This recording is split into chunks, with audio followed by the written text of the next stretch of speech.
આવો આપણે દરેક જણ પરમેશ્વરની ઉપસ્થિતિની અંદર છે માટે જે શાસ્ત્ર છે એની અંદર હરેક લખેલું વચન પરમેશ્વર દ્વારા આપણા મધ્ય ઉતરી આવેલું છે. એટલા માટે આપણે પ્રભુને કહીએ કે હરેક વચન માટે પ્રભુ અમે તમારો ધન્યવાદ કરીએ છીએ, તમારી સ્તુતિ કરીએ છીએ, તમારી પ્રશંસા કરીએ છીએ. માન, મહિમા અને ગૌરવ કેવળ પ્રભુ અમે તમને આપીએ છીએ. આજે અદભુત એવું વચન જ્યારે પ્રભુ તમે મારા સાથે બોલો ત્યારે અમારા મનોને તમે વિંધી નાખો, અમારા જીવનોને તમે બદલી નાખો. અમારા વ્યક્તિગત જીવન હોય, પારિવારિક જીવન હોય, સામાજિક જીવન હોય, દરેક બાબતોના ક્ષેત્રની અંદર પ્રભુ તમે આજે મારા સાથે વાર્તા કરો. એટલા માટે આપણે કોરસ ગાઈશું. ये बाइबल मेरी जिंदगी है, ये बाइबल खुदा का कलाम, ये बाइबल मेरी जिंदगी है, ये बाइबल खुदा का कलाम, ये बाइबल, ये बाइबल, ये बाइबल, ये बाइबल, ये बाइबल, ये बाइबल,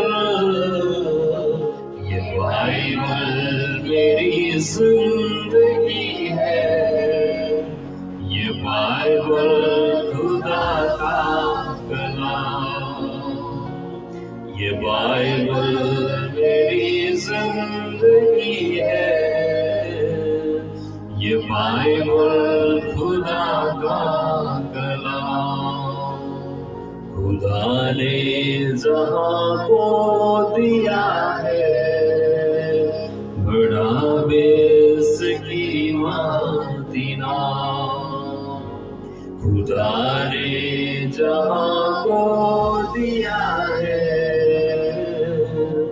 बड़ा बेसकीमत इनाम. ये बाइबल, ये बाइबल, ये बाइबल, ये बाइबल, ये बाइबल, ये बाइबल, ये बाइबल मेरी जिंदगी है, ये बाइबल खुदा का कलाम, ये बाइबल मेरी जिंदगी है, ये बाइबल खुदा का कलाम. तो प्रभु की प्रार्थना करिए અને मेरा पहला મને વચન સમય તો માટે પ્રાર્થના કરીએ.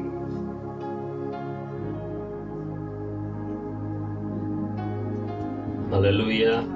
बोलो प्रभु यीशु मसीह की जय. बोलो प्रभु यीशु मसीह की जय. દરેક ને પ્રભુ ઈસુના નામમાં પ્રેમી સલામ. આમેન. શું તમે બધા ખુશ છો? બોલો પ્રભુ ઈસુ મસીહ કી જય. બોલો પ્રભુ ઈસુ મસીહ કી જય. આજના વચનમાં આપણે જઈએ ઝડપથી. યહોશુઆનું પુસ્તક આપણે ખોલીએ અને તેનો 7મો અધ્યાય અને 6 થી 9 કલમ હું તમારા મધ્યે વાંચીશ. અને યહોશુઆએ પોતાના વસ્ત્ર ફાડ્યા અને પોતે ઇઝરાયેલના વડીલો સુદ્ધા યહોવાના કોષની આગળ ભૂમિ ઉપર સાંજ સુધી ઊંધો પડી રહ્યો અને તેઓએ પોતાના માથા પર ધૂળ નાખી. ત્યારે યહોશુઆ બોલ્યો, અરે રે, હે પ્રભુ યહોવા, અમને અમોરીઓના હાથમાં સોંપીને અમારો નાશ કરવા સારું તું આ લોકોને યર્દન પાર કેમ લાવ્યો જ કેમ? અમે સંતુષ્ટ થઈને યર્દનની પેલે પાર રહ્યા હોત તો કેવું સારું. હે પ્રભુ, ઇઝરાયલીઓએ પોતાના શત્રુઓની સામે પીઠ ફેરવી છે, તો હવે હું શું બોલું? કેમ કે કનાની તથા દેશના સર્વ રહેવાસીઓ તે વિશે સાંભળશે અને અમને ચારે ગમથી ઘેરી લઈને પૃથ્વી પરથી અમારું નામ નાબૂદ કરશે. પછી તું તારા મોટા નામ વિશે શું કહેશે? વાંચેલા વચનને પ્રભુ આશીષિત કરે. અને આ વાંચેલા વચનની અંદર એક યહોશુઆ નામનો વ્યક્તિ જે ઇઝરાયલની આગેવાનીની અંદર હતો, જ્યારે મૂસા ને પરમેશ્વરે કહ્યું કે તારે ઇઝરાયલ પુત્રને મિશરની ગુલામીમાંથી તારે બહાર કાઢી લાવવાના છે. અને એ મૂસા એ કહ્યું કે જ્યારે મને ફારૂન પૂછે કે આ ઇઝરાયલને તું અહીંથી લેવા માટે આવ્યો છે, બહાર કાઢી લાવવાના માટે આવ્યો છે, તો તને કોણે મોકલ્યો છે? અને ગયા મીટિંગની અંદર આપણે જોઈ ગયા કે જ્યારે તને ફારૂન રાજા પૂછે કે તને કોણે મોકલ્યો છે, ત્યારે તારે જવાબ આપવો પડશે કે હું જે છું તે છું, તેણે મને અહીં મોકલ્યો છે. દરેક જણ બોલો, હું જે છું તે છું. દરેક જણ બોલો, હું જે છું તે છું. હું જે છું તે છું.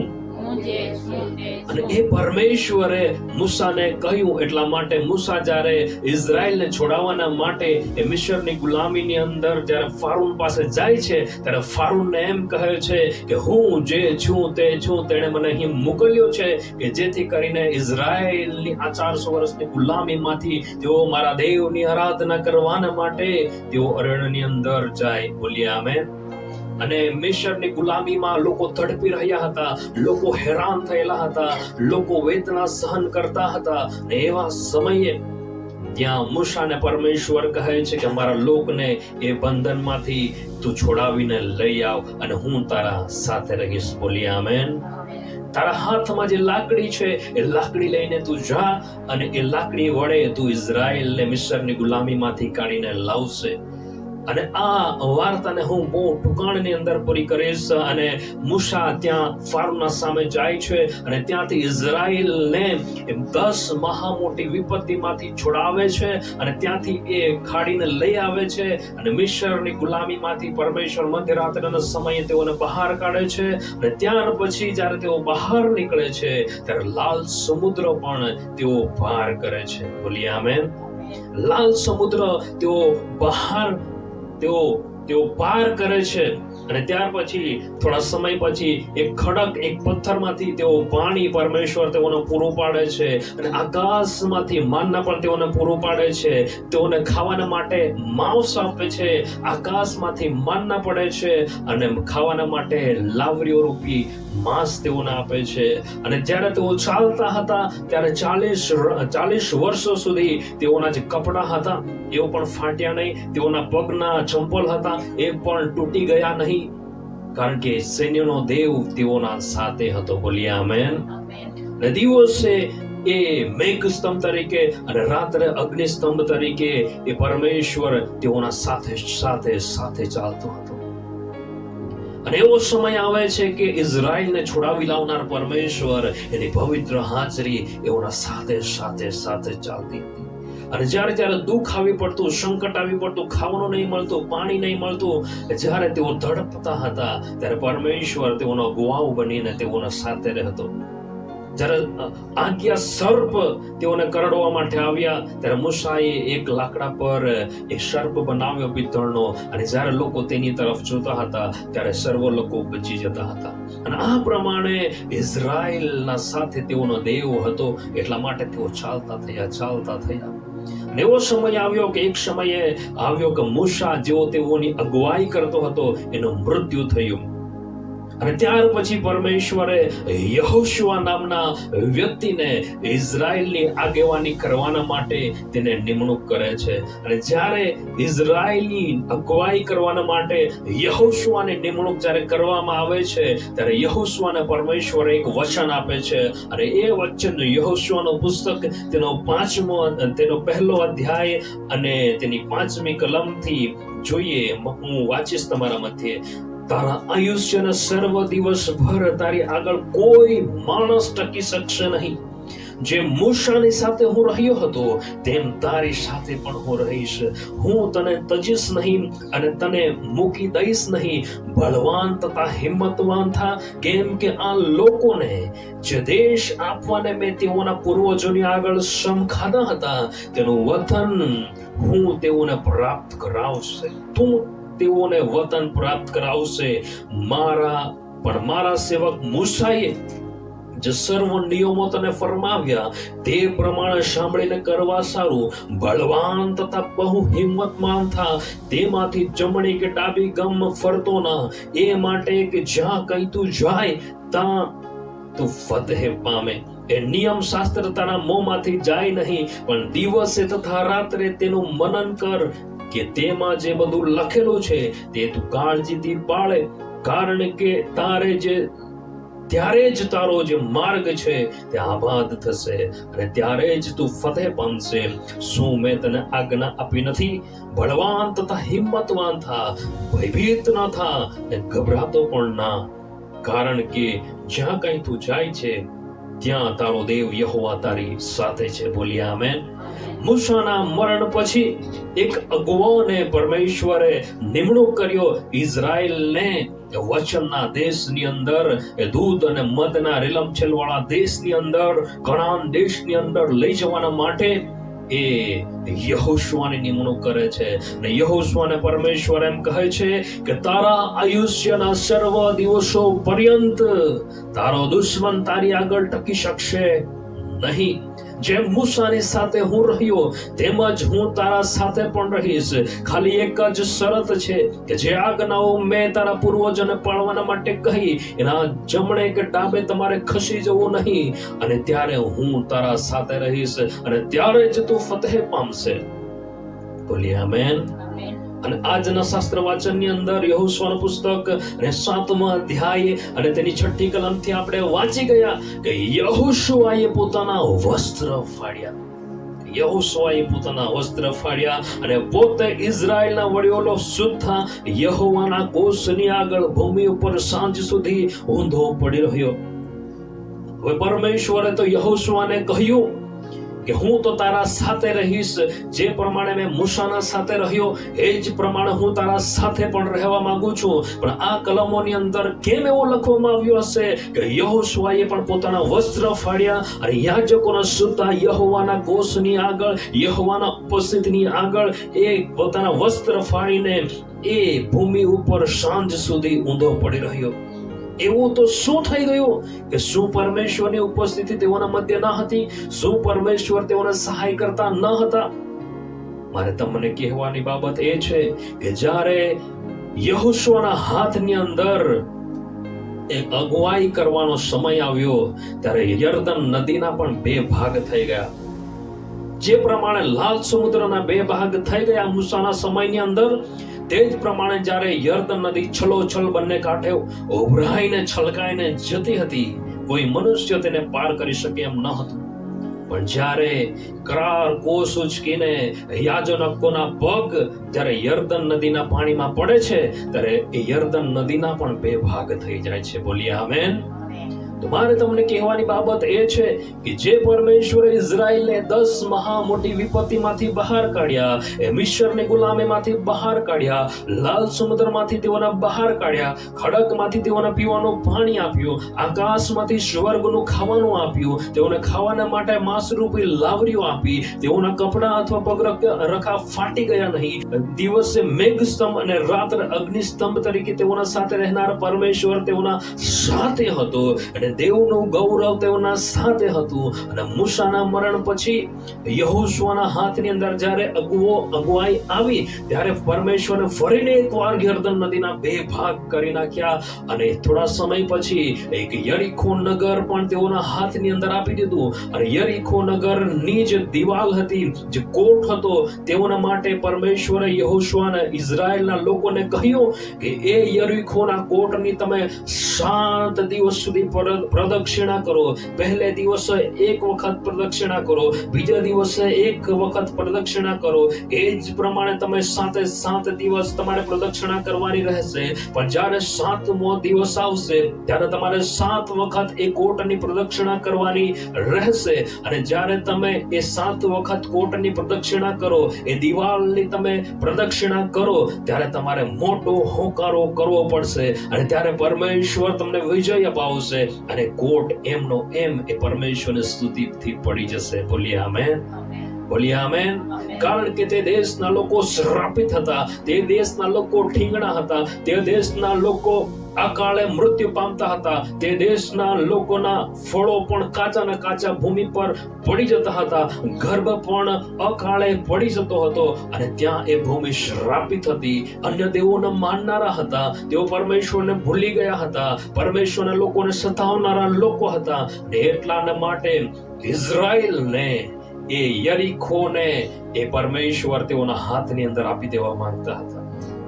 યર્દન નદી તો તેઓએ ઓળંગી લીધી. હવે સમય આવે છે કે યરીખોને પણ તેઓ પોતાના કબજે કરી લે. અને મારે તમને કહેવાની બાબત એ છે કે પરમેશ્વરે જે પ્રમાણે તેઓને ઇઝરાયલ મિસ્રની ગુલામીમાંથી તેઓને છોડાવ્યા, તો પરમેશ્વરે યર્દન નદીમાંથી પણ તેઓને છોડાવ્યા અને યરીખોને પણ તેણે ઇઝરાયલના હાથની અંદર સમર્પિત કરી દીધું. બોલીએ આમેન.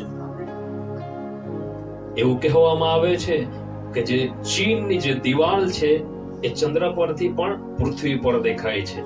કે જે ચીનની જે મોટી દિવાલ છે, the great wall of China જેને કહેવામાં આવે છે, તેને એવું કહેવામાં આવે છે વૈજ્ઞાનિકો દ્વારા કે ચંદ્ર પરથી પણ પૃથ્વી પર ચીનની દિવાલ એક લાઈનના સ્વરૂપની અંદર દેખાય છે. પણ આ યરીખોનો જે કોટ છે, યરીખોની જે દિવાલ હતી એ ચીનના એ મોટી દિવાલ કરતા 3 ગણી મોટી હતી. એને કોઈ પણ મનુષ્ય પોતાના હાથે એને તોડી પાડી શકે નહીં. બોલીએ આમેન. પણ જ્યારે ઇઝરાયલ પુત્રએ એ કોટના આજુબાજુ એ 7 દિવસ સુધી પ્રદક્ષિણા કરી, 7મે દિવસે 7 વખત પ્રદક્ષિણા કરી અને ત્યાર પછી એ કોટ એમને એમ એ તૂટી જાય છે પરમેશ્વરની ઉપસ્થિતિના લીધે. બોલીએ આમેન. બોલીએ આમેન. આપણો પરમેશ્વર મહાન છે. દરેક જણ બોલો, આપણો પરમેશ્વર મહાન છે, મહાન છે. અને એમ થયું કે 7મી વાર એમ થયું કે યાજકો રણશીંગડા ઉગાડતા હતા અને યહોશુઆએ લોકોને કહ્યું કે હોકારો કરો, કેમ કે યહોવાએ નગરને તમને આપ્યું છે અને નગર તથા તેમાંનું સર્વ યહોવાને સમર્પિત થશે. અને એ પ્રમાણે ત્યાં યરીખોને પરમેશ્વર ઇઝરાયલના સ્વાધીન કરી દે છે. બોલીએ આમેન. અત્યાર સુધી તો પરમેશ્વર તેઓના સાથે હતા, પણ યહોશુઆ કેમ પરમેશ્વરના સામે એ ઊંધે મોઢે પડીને એ પોતાના વસ્ત્ર ફાડીને એ રડી રહ્યો છે? એ યાજકો સાથે તેઓ લડી રહ્યા છે. કેમ? શું પરમેશ્વર તેઓ સાથે નહીં હતો? શું પરમેશ્વરની ઉપસ્થિતિ તેઓ સાથે નહીં હતી? અને પરમેશ્વરના દોષ આપે છે અને એમ કહે છે કે તેઓ સાંજ સુધી ઊંધા પડી રહ્યા અને તેઓએ પોતાના માથા ઉપર ધૂળ નાખી.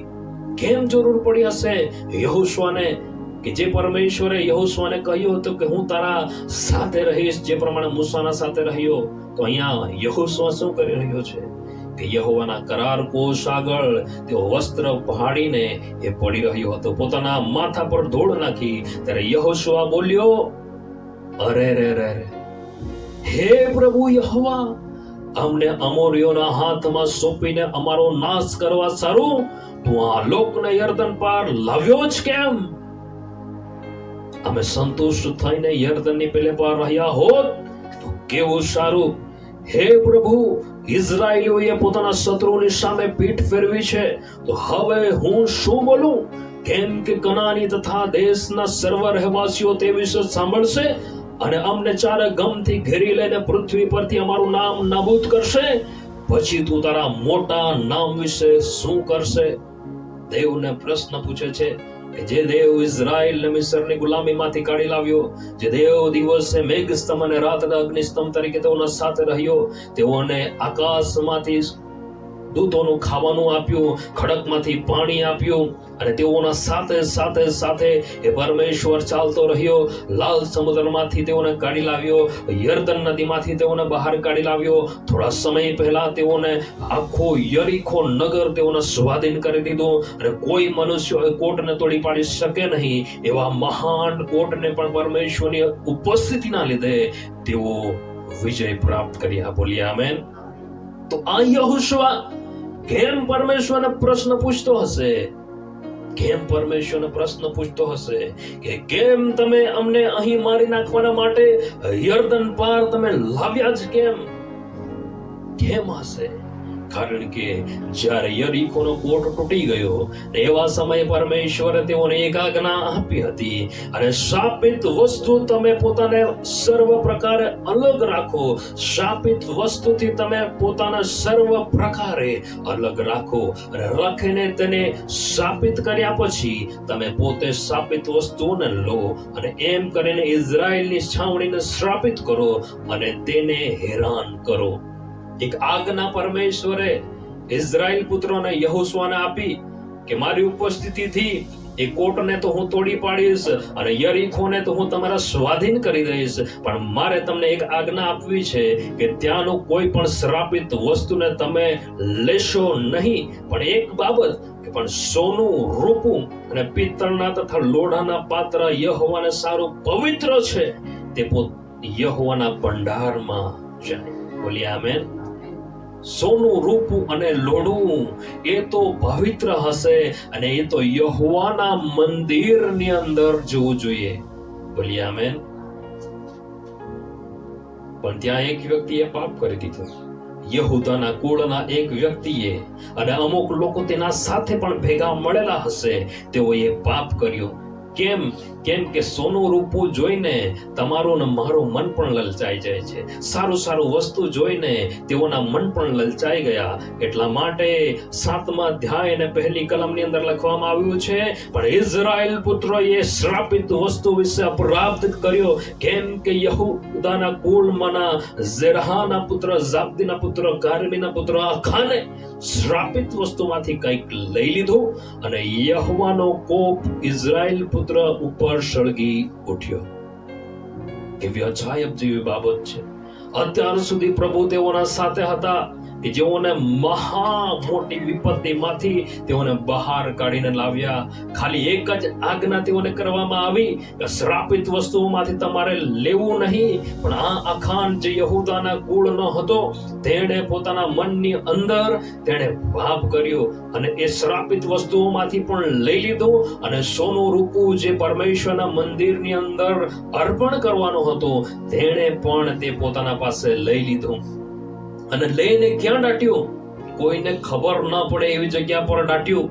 કોઈ આજુબાજુનો વ્યક્તિ પણ ન જોઈ શકે એવી જગ્યા પર દાટ્યું. અને જે તંબુમાં રહેતો હતો એ તંબુની અંદર એ નીચે ભોંયતળેને દાટીને રાખેલો હતો. બોલીએ આમેન.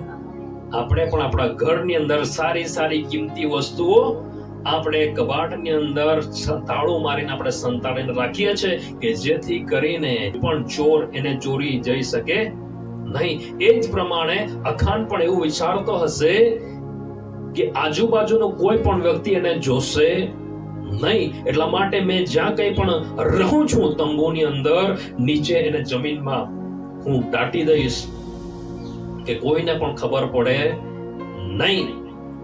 પણ પરમેશ્વરની નજર આ પૃથ્વી પર સતત ને સતત નજર કર્યા કરે છે. બોલીએ આમેન. એ પણ શાસ્ત્રની અંદર લખવામાં આવ્યું છે કે મનુષ્ય ઉપર પરમેશ્વરની નજર છે. દરેક જણ બોલો, આ પરમેશ્વરની નજર સર્વ મનુષ્યો પર છે, એના વિચારો પર પણ છે. બોલીએ આમેન. અને પરમેશ્વરનો જે કોપ જે છે એ ઇઝરાયલ પુત્ર પર સળગી ઉઠે છે. અને બેથાવેન પાસે બેથેલની ગમ પૂર્વ આઈ છે, એક દેશ છે. બેથેલની પૂર્વ ગમ એક દેશ છે જેનું નામ આઈ છે. દરેક જણ બોલો આઈ. અને ત્યાં યહોશુઆએ યરીખોથી માણસો મોકલીને કહ્યું કે તમે જઈને દેશની બાતમી કાઢી આવો. અને તે માણસોને જઈને આઈની બાતમી કાઢી લાવ્યા કે બેથેલની પૂર્વગામ એક દેશ છે કે જેનું નામ આઈ છે. અને યહોશુઆએ થોડાક લોકોને કહ્યું, જાસૂસોને કહ્યું કે તમે જાઓ અને આ દેશની બાતમી કાઢીને લઈ આવો કે જેથી કરીને આપણે આ દેશના લોકોને આપણે જીતી શકીએ કે નહીં. અને એ લોકો ત્યાં જાય છે, અને ગયા પછી યહોશુઆને એમ કહે છે કે આપણે તે લોકોને આરામથી જીતી લઈશું. બધાએ ત્યાં જવાની કષ્ટ લેવાની નથી. આપણે થોડા જણ જઈશું અને એ દેશને આપણે જીતી લઈશું. બોલીએ આમેન. એટલે એટલા માટે એવું લખવામાં આવ્યું છે, આશરે 2 કે 3,000 પુરુષો જઈને આવીને મારે બધા જ લોકોએ ત્યાં જવાનો પરિશ્રમ આપશો માં, કેમ કે તે લોકો માત્ર થોડા જ છે. અને લોકોમાંથી આશરે 3,000 પુરુષો ત્યાં ગયા અને આઈના માણસોની આગળથી તેઓ નાઠા. આઈના માણસોની આગળથી તેઓ શું કર્યા? નાઠા. અત્યાર સુધી તો પરમેશ્વરની ઉપસ્થિતિના લીધે તેઓ બહુ સારી રીતે યર્દન નદી પણ ક્રોસ કરી અને યરીખો પણ પોતાના કબજે કરી લીધું અને સોનું રૂપું પણ લૂંટી લીધું. અને અમુક લોકોએ પોતાના ઘરના તંબુના નીચે તેને જમીન નીચે દાટીને પણ રાખ્યો, કોઈને ખબર ન પડે એવી રીતના દાટીને રાખ્યો. પણ પરમેશ્વરને તો ખબર હતી કે આ લોકો શું કરી રહ્યા છે. બોલી આમેન. અને જ્યારે આઈના લોકો તો થોડા હતા, પણ ઇઝરાયેલના લોકો 3,000 લોકો પણ ત્યાં જઈને એના વિરુદ્ધ લડવાને માટે ગયા. ત્યારે એવું લખવામાં આવ્યું છે કે તેઓ નાઠા. દરેક જણ બોલો, તેઓ નાઠા. લખવામાં આવ્યું છે આઈના માણસોએ તેઓના આશરે 36 માણસોને મારી નાખ્યા. એક પરિવારના ભૂલના લીધે 36 માણસોને મારી નાખવામાં આવ્યા. અને તેઓએ આગળથી તે છેક શબારીમ સુધી પોતાની પાછળ પડીને ઉતારવાની જગ્યા આગળ તેમને માર્યા.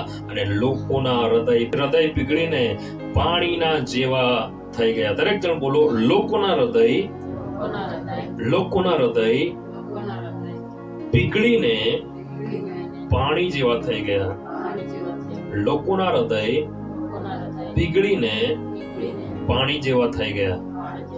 ઘણી બધી વખત વહાલાઓ તમારા અને મારા જીવનમાં પણ આવી પરિસ્થિતિનો સામનો કરવો પડે છે કે જે પરમેશ્વર પર આપણે વિશ્વાસ કરીએ છીએ, જે પરમેશ્વરની આપણે આરાધના કરીએ છીએ અને આપણને ખબર છે કે આપણો દેવ આપણે હરેક બીમારીમાંથી, હરેક બંધનમાંથી, હરેક શ્રાપમાંથી, હરેક પ્રકારના બંધનમાંથી તે આપણને છોડાવી શકે છે, એવો આપણા અંતરથી વિશ્વાસ છે. પણ અમુક બાબતોને લઈને આપણે એના સામે વિજય મેળવી શકતા નથી. ચાહે આપણે તો સારી પેઠે પરમેશ્વરની ઉપસ્થિતિની અંદર ચાલતા હો, પણ આપણને ખબર છે કે આપણો જે ભાઈ છે, આપણો જે બાપ છે, આપણો જે મિત્ર છે, આપણી જે માં છે, આપણી જે બહેન છે, જે પરમેશ્વરના વિરુદ્ધ કાર્ય કરી રહી છે, પણ જો આપણે એને સલાહ નથી આપતા તો એના કારણે એનો શ્રાપ તમારા અને મારા જીવન પર પણ આવી શકે છે. બોલી આમેન. આપણે જોઈશું કે એક મનુષ્યના લીધે આ 36 માણસોને પણ મારી નાખવામાં આવ્યા. કદાચ મને એવું લાગે છે કે આ 36 માણસોનું મૃત્યુ પણ એમને એમ થયું હશે નહીં, કારણ કે આ 36 વ્યક્તિઓ પણ આખાને મદદ કરતા હશે કે આપણે આ સોનું રૂપું અને થોડા કપડા છે એ તમારા પાસે શ્રાપિત વસ્તુઓ તો છે, પણ એ આપણને ભવિષ્યની અંદર કામ લાગશે, તો આપણે આપણા તંબુની અંદર છુપાવીને રાખીએ કે જ્યારે આપણે વતનનો દેશ મળે ત્યારે આપણે બધું વેચી લઈશું અને આપણું સારું એવું જીવન જીવીશું. બોલીએ આમેન.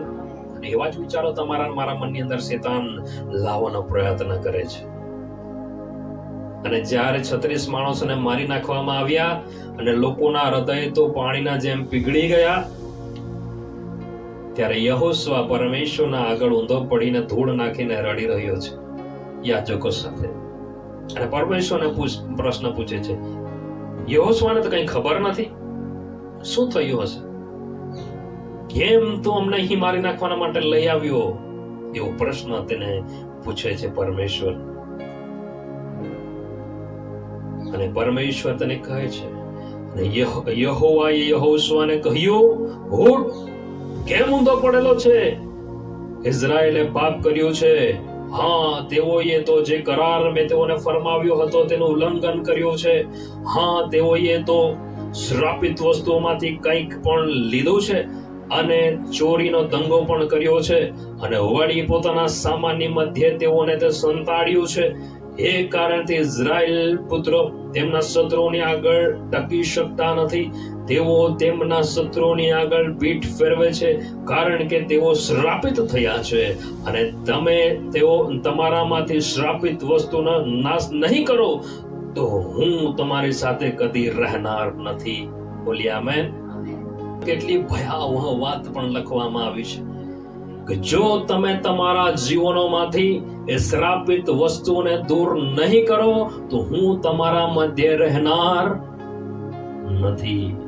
દરેક જણ બોલો, જો આપણે આપણા જીવનોમાં એ શ્રાપિત વસ્તુઓને દૂર કરનાર નથી, તો પરમેશ્વર આપણા સાથે રહેનાર નથી.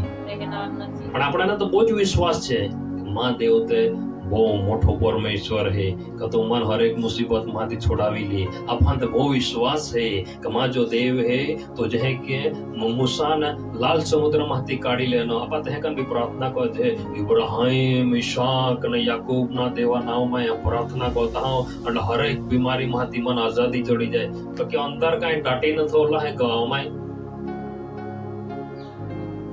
પરમેશ્વર બી કહે કે કામ કરે. આમેન. દરેક બીમારીનો ઈલાજ પ્રભુ પાસે છે, દરેક બંધનનો ઈલાજ પ્રભુ પાસે છે. પણ પ્રભુ કેમ કામ કરતા નથી? શ્રાપિત વસ્તુ આપણા હૃદયોની અંદર છુપાવીને બેસેલી છે. શ્રાપિત વસ્તુઓ છે જેના કારણે પ્રભુ પણ કંઈ કરી શકતા નથી. શ્રાપિત વસ્તુઓનો દૂર કરો અને હું તમારા સાથે રહીશ. ઉઠ, લોકોને શુદ્ધ કર અને કહે કે કાલને સારું તમે પોતાને શુદ્ધ કરો. કારણ કે ઇઝરાયલનો દેવ યહોવા એમ કહે છે કે હે ઇઝરાયલ, તારી મધ્ય એક શ્રાપિત વસ્તુ છે. તમે તમારા માથે શ્રાપિત વસ્તુ કાઢી નહીં નાખો ત્યાં સુધી તું તારા શત્રુ આગળ ટકી શકનાર નથી. જ્યાં સુધી આપણે પણ આપણા જીવનની અંદર એ શ્રાપિત વસ્તુઓને કાઢી નાખશું નહીં, ત્યાં સુધી આપણા શૈતાન શત્રુના સામે આપણે ટકી શકવાના નથી. કોઈ પણ અધિકારથી તમે પ્રાર્થના કરો, કેટલા પણ ઉપવાસો આપણે કરીએ, કેટલું પણ આપણે બાઇબલ વાંચીએ, કેટલી પણ પ્રાર્થના કરીએ, પણ શ્રાપિત વસ્તુઓ જો આપણા ઘરમાં માલુમ પડશે તો પરમેશ્વર આપણા સાથે કદી પણ રહેનાર નથી. આપણને ખબર છે આપણા ઘરના સદસ્ય શું કરે છે, આપણને ખબર છે આપણા ઘરના લોકો કેટલા સમર્પિત છે, આપણને ખબર છે આપણા ઘરના લોકો કેટલો બાઇબલ વાંચે છે, આપણને ખબર છે કે કેટલા પ્રાર્થનાની અંદર લોકો રહે છે. મને એવું નથી લાગતું કે આપણા ઘરના લોકો પણ સંપૂર્ણપણે પરમેશ્વરના પાછળ ચાલી રહ્યા છે. ચાલે તો એક બે હોય, બીજા તો રખડીને ખાય છે. હજુ પણ પરમેશ્વર તમારા અને મારા પરિવારની રાહ જોઈ છે અને શ્રાપિત વસ્તુઓને દૂર કરવાના માટે કહે છે. બોલીએ આમેન. કે માટે સવારે તમને પોતપોતાના કુળ પણ રજૂ કરવામાં આવશે. પછી એમ થશે કે જે કુળ યહોવા પકડે એ કુટુંબવાર આગળ આવે, અને જે કુટુંબને યહોવા પકડે તે ઘરવાર આગળ આવે. પછી જે ઘરનાને યહોવા પકડે તે પુરુષવાર આગળ આવે. અને એમ થાય કે જેની પાસેથી શ્રાપિત વસ્તુઓ મળી આવે ને તેના સર્વસ્વને અગ્નિમાં બાળી નાખવામાં આવે, કારણ કે તેણે યહોવાના કરારનું ઉલ્લંઘન કરીને ઇઝરાયલમાં મૂર્ખાઈ કરી છે. અને સવારે વહેલા ઉઠીને યહોશુઆએ ઇઝરાયલને તેઓના કુળો પ્રમાણે રજૂ કર્યા, અને ત્યારે યહૂદાનું કુળ પકડાયું અને યહૂદાના કુટુંબને આગળ લાવ્યો, અને તેણે ઝરાહીઓનું કુટુંબ પકડ્યું, અને તેણે ઝરાહીઓના કુટુંબના પુરુષોને એક પછી એક રજૂ કર્યા. અને ઝાબ્દી પકડાયો અને તેના ઘરના પુરુષોનો એક પછી એક તેણે રજૂ કર્યા. અને ત્યારે યહૂદાના કુળનો ઝેરાહના પુત્ર, ઝાબ્દીના પુત્ર, કાર્મીના પુત્ર આખાન પકડાયું. આખરે કેટલું પણ આપણે છુપાવીને બેઠા હોય, પણ એક દિવસ આપણા ગુપ્તમાં કરેલા પાપો આપણા સામે ખુલ્લા કરવામાં આવશે. બોલીએ આમેન. કે જેના લીધે તમારી મારી પ્રાર્થના આજે સાંભળવામાં નથી આવતી, જેના કારણે તમારા મારા જીવનમાં જે બીમારી છે, જેના કારણે તમારા મારા પરિવારમાં જે પરેશાની છે, જેના કારણે તમારા મારા જીવનમાં જે નિરાશા છે, શ્રાપિત વસ્તુઓને દબાવીને આપણે બેઠેલા છે, જેના કારણે આપણને ઉત્તર નથી મળી રહ્યો. શ્રાપિત વસ્તુ જ્યાં સુધી દૂર નહીં થશે ત્યાં સુધી પરમેશ્વર પણ કશું કરી શકવાના નથી. અરે યહોશુઆએ આખાનને કહ્યું કે મારા દીકરા, ઇઝરાયલના દેવ યહોવાને મહિમા આપ અને તેની આગળ કબૂલ કર, અને તે શું કર્યું છે તે હવે મને કહે. મારાથી કંઈ ગુપ્ત રાખીશ માં? અને આખાને યહોશુઆને કહ્યું, ઉત્તર આપ્યો, ખરેખર ઇઝરાયલના દેવ યહોવાની વિરુદ્ધ મેં પાપ કર્યું છે અને મેં ફલાણું કર્યું છે કે લૂંટ માહે એક સારો સિનારી જામો, એ 200 શેકેલ રૂપું અને 50 શેકેલ વજનનું સોનાનું એક પાનું જોઈને મને તેનો લોભ લાગ્યો. આપણને આજ્ઞા આપવામાં આવેલી છે કે તું લોભ ન રાખ, અને આખાને તો સારી વસ્તુઓ જોઈને લોભ રાખ્યો. અને તે મેં લીધા, અને જુઓ તે મારા તંબુ મધ્ય ભૂમિમાં સંતાડેલા છે, અને રૂપું તેની નીચે છે. કેટલી અજાયબ જેવી વાત છે. કોઈને ખબર ન હશે એવું માનતો હશે, પણ ઘરના લોકોને તો ખબર હશે ને કે અમે થાનો કાઈકો હૈ. આ ખાન નિષ્ખાન બી ખબર રહી, ઘરવાળીને ખબર હશે, દીકરાઓને પણ ખબર હશે. એ 36 લોકો જે માર્યા ગયા એ પણ એના સાથે સંડોવાયેલા હશે. એ લોકો તો પહેલા જ પતી ગયા. હમણાં ઘરના પરિવારના લોકોનો વારો આવેલો છે. મારા દીકરા, તે તારા લોકોને કેમ સતાવ્યો છે? જે હોય એ કબૂલ કરી લે, નહીં તો તારા સાથે અમને પણ મારી નાખશે. શું કહ્યું? તંબુ નીચે દાટીનો બોટલો હોઈ જતો રીકાન કબાર દાબડો ભાંગી. આપણને પણ એવું લાગે છે કે બધા બરાબર જ ચાલે. દેવાળે જતા હું, ગીતા આગતા હું, આરાધના કવાડતા હું, ઘૂંટણે પડીને પ્રાર્થના બી કહતા હું, બધા જ કહતા હું. જવાબ કેના જોડે? હજુ દાબીન બોહ્યા શ્રાપિત વસ્તુ કેસરે જવાબ જોડે નહીં જોડે. દાબાઓલા હેતી કાઢા પડી, કબૂલ ઘોરા પડી.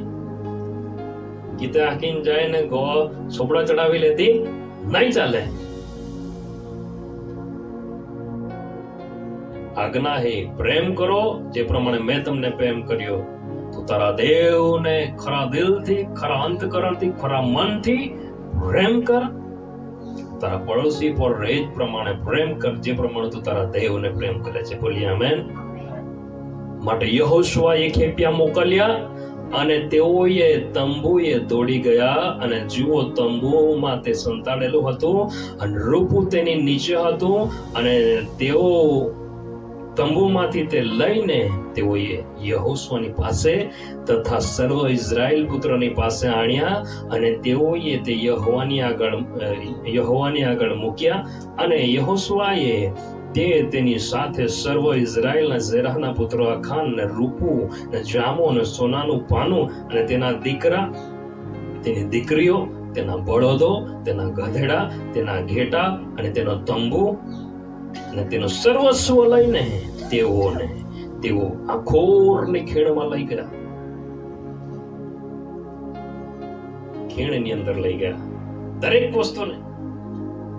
આખાનને પણ લઈ ગયા, દીકરાને પણ લઈ ગયા, દીકરીને પણ લઈ ગયા, સર્વ ઘેટા, બળદ, બકરા જે હોય ગધેડું બધું જ લઈ ગયા ખીણની અંદર. કારણ કે તેણે ઇઝરાયલ પુત્રને સતાવ્યા હતા, ચોરી કરીને, શ્રાપિત વસ્તુઓ રાખીને. અને આખોરની ખીણમાં તેઓ લઈ ગયા. અને યહોશુઆએ કહ્યું, તે અમને કેમ હેરાન કર્યો છે? આજે યહોવા તને હેરાન કરશે. અને સર્વ ઇઝરાયલે તેને પથ્થર માર્યો, અને તેઓને અગ્નિ બાંધીને તેને પથ્થર માર્યા. અને આજ સુધી એવું લખવામાં આવ્યું છે. અને તેઓએ તેના પર પથ્થરનો મોટો ઢગલો કર્યો, તે આજ સુધી છે. અને યહોવા તેના કોપના જુસ્સાથી ફર્યો, તે માટે તે ઠેકાણાનું નામ આજ સુધી આખોરની ખીણને એવું નામ પડેલું છે. કેવી અજાયબ જેવી વાત છે. એક મનુષ્યના ભૂલના લીધે એ 36 માણસનો મૃત્યુ પણ થયો. એના ઘરના લોકો એના સાથે જે હતા, જેઓને ખબર હતી કે અખાન પાપ કરે છે, પણ એને પણ લોકોએ પણ નહીં કહ્યું, દીકરાએ પણ નહીં કહ્યું, દીકરીએ પણ નહીં કહ્યું, પત્નીએ પણ નહીં કહ્યું કે આ તો યહોવાના વિરુદ્ધ પાપ છે. આપણે પણ એમ જ કરીએ છીએ. એકબીજાને પૂછો, સલામ કરો એકબીજાને, આજુબાજુમાં સલામ કરો અને પૂછો કે શું આપણે પણ એમ જ કરીએ છીએ? શું આપણે પણ એમ જ કરીએ છીએ? ન્યાય કરવામાં આવશે. બોલો, ન્યાય કરવામાં આવશે, ન્યાય કરવામાં આવશે.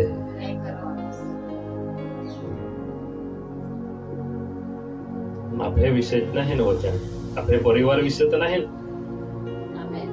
જ્યાં સુધી શ્રાપિત વસ્તુઓ નહીં નીકળશે ત્યાં સુધી પરમેશ્વર વિજય આપી શકવાના નથી. ભૂલના લીધે આજે વહાલાઓ, એ જ વચન પ્રભુ તમને મને આપવા છે. તે સમયના જેવો અત્યારે ન્યાય નથી કે લોકોએ પાપ કર્યો અને તેઓને મારી નાખવામાં આવતા હતા.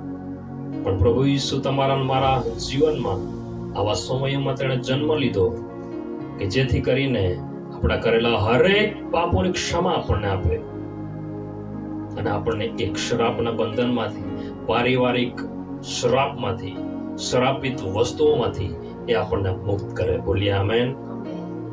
અને પ્રભુ એમ કહે છે કે જો તમારા પાપો લાલ વસ્ત્રના જેવા કેમ ન હોય, હું તમને માફ કરીશ.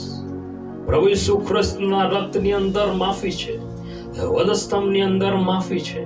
પ્રભુ આજે તમારા મારા પર એ જ પ્રેમ કરીને તમને મને એ જ કહેવા માંગે છે, સ્નાન કરો, શુદ્ધ થાઓ, તમારા ભૂંડા કર્મો મારી આગળથી દૂર કરો, ભૂંડું કરવા મૂકી દો, સારું કરતા શીખો, ન્યાય શોધો, જુલમથી દુઃખી થતા માણસનું રક્ષણ કરો, અનાથને ઇન્સાફ આપો, વિધવાને હિમાયત કરો. યહોવા કહે છે કે આવો આપણે વિવાદ કરીએ. આપણા તમારા પાપો જો કે લાલ વસ્ત્રના જેવા હોય તો પણ તેઓ હિમ સરખા શ્વેત થશે. જો તે કિરમચના જેવા રાતા હોય તો પણ તેઓને ઊન સરખા થશે. જો તમે મને રાજી થઈને મારો માનશો તો દેશની ઉત્તમ પેદાશ ખાશો. પણ જો તમે મારાથી વિમુખ થઈને દ્રોહ કરશો, તમે તલવારથી માર્યા જશો, કેમ કે એ યહોવાના મુખનું વચન છે. બોલીએ આમેન. આવો આ સમય આપણે પોતાની આંખોને બંધ કરીએ. વાલા, હજુ પણ આપણે ઘણી એવી કલમો છે કે જેને શીખવાની બહુ જરૂર છે. શું તમારું મારું પરિવાર આવા પાપની અંદર સંડોવાયેલું છે? પ્રભુ એમ કહે છે કે જો તમે તમારા પાપો મારી આગળ કબૂલ કરશો, શ્રાપિત વસ્તુઓને જો તમારી આગળથી દૂર કરશો, તો હું તમને માફ કરીશ. પ્રભુ એમ કહે છે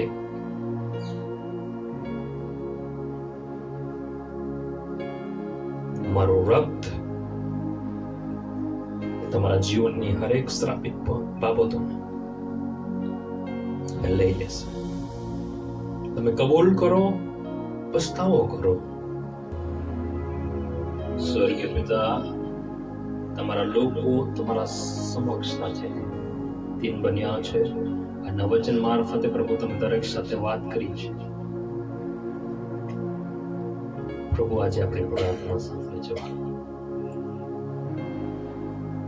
જો આપણે પાપ કર્યું હોય અત્યાર સુધી, આપણા ઘરના હરેક લોકોએ કદાચ આમ તેમ ભટકીને પાપ કરતા હશે.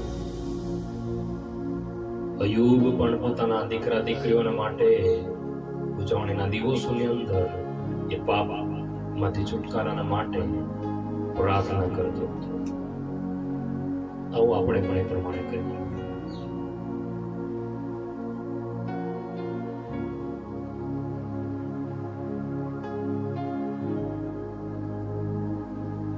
વચન પૂર્ણ કરવાના માટે આપણે પ્રાર્થના કરીએ અને કંકુબેન પણ ટૂંકી પ્રાર્થના કરીએ.